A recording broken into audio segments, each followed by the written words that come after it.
Attention mga Filipino senior citizens, sa LGU na ito, good news. Sa barangay nyo na makukuha ang payout ng inyong allowance.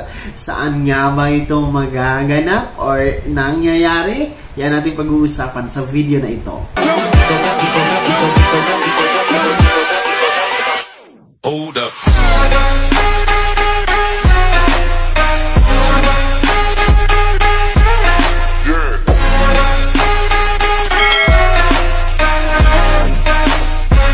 Hello mga ka-vlogs! Welcome dito sa aking YouTube channel. Magandang araw po sa lahat ng mga manonood. Saan po kayong dako sa mundo?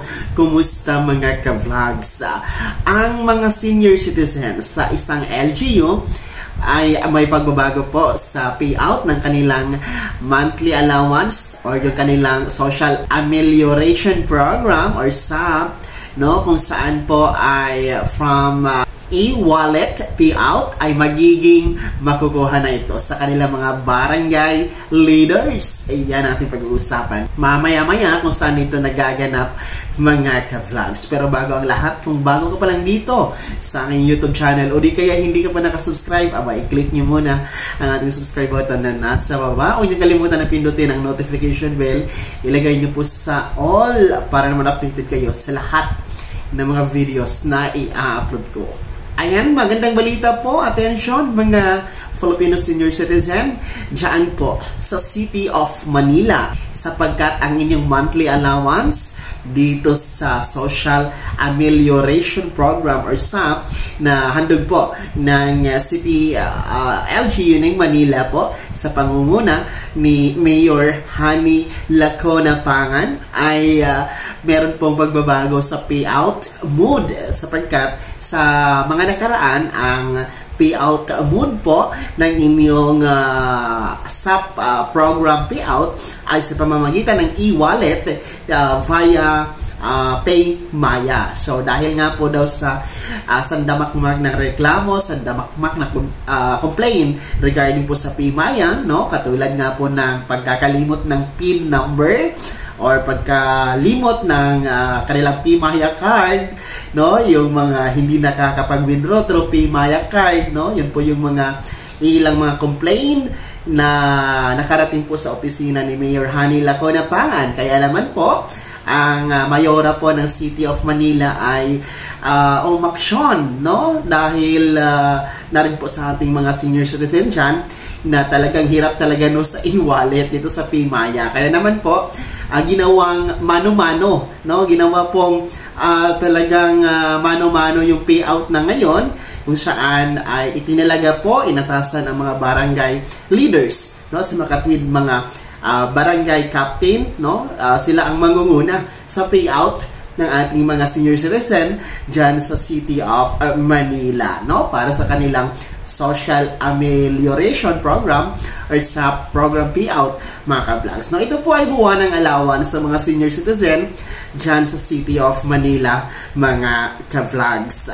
So, okay naman po na mamamahala po, mangunguna ang mga barangay officials, no, sa pangunguna ng mga barangay captain dyan sa City of Manila dito sa payout ng allowance sa mga senior citizen dyan, no? Basta lamang po hindi po ibubulsa, basta lamang po hindi kakaltasan, hindi kukurakot ng mga barangay officials, ay walang problema dyan. Kaya naman mga senior citizen na andyan sa City of Manila, kung meron po kayong alam or kung kayo po ay nakaranas po or makakaranas ng mga deduction ng hindi buo po yung halaga na natanggap nyo during payout schedule ng USAP, no? Abay, i-complain nyo po yan sa City Mayor's Office dyan kay City Mayor Hani Lacona Pangan sa City of Manila Hall, ha? Mga senior citizen dyan, para po masug po ang mga ganoong mga hindi magandang ginagawa ng mga barangay officials,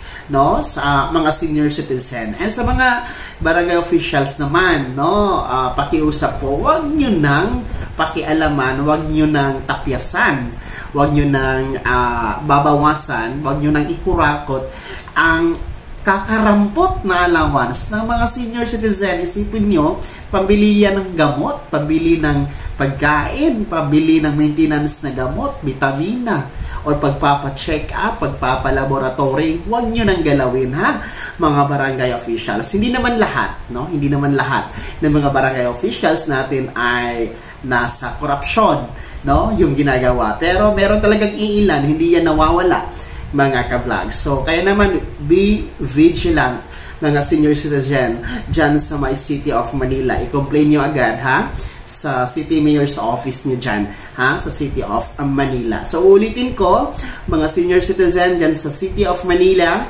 no, ang inyong payout mood para dito sa inyong Social Amelioration Program or SAP, no, na monthly allowance nyo ay makukuha nyo na sa inyong mga barangay leaders sa pangunguna ng inyong barangay captain.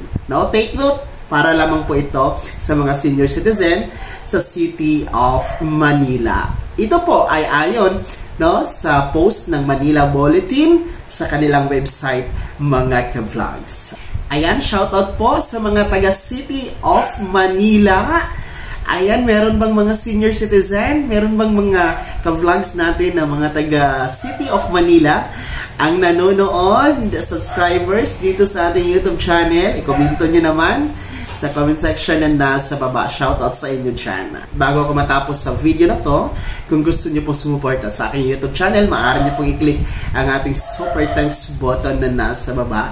Sa mga gustong maging miyembro, pwede po, i-click nyo po ang ating join button. Maraming perks dyan, mga ka-vlogs. Sana'y naging gabay ang video na to kahit paano na pag-uusapan natin at napapaalam natin sa inyo ang mga mahalagang bagay-bagay na may kinalaman po sa mga benepisyo at pangyayari ng ating mga Filipino senior citizen. Kung hindi ka pa nakasubscribe dito sa aking YouTube channel, maaari nyo nang i-click ang ating subscribe button na nasa baba. Huwag nyo kalimutan na pindutin ang notification bell. Ilagay nyo po sa all para naman updated kayo sa lahat ng mga videos na i-upload ko. Maaari nyo din i-like ang video na to. At kung meron ka pang katanungan, maaari nyo i-komento sa comment section na nasa baba. At paki-follow na din po ang aking official Facebook page na nasa screen nyo. Muli po, ako si Daniel Timpawa na nagsasabing dito sa aking YouTube channel, Pawang Katotohanan at lahat totoo lamang.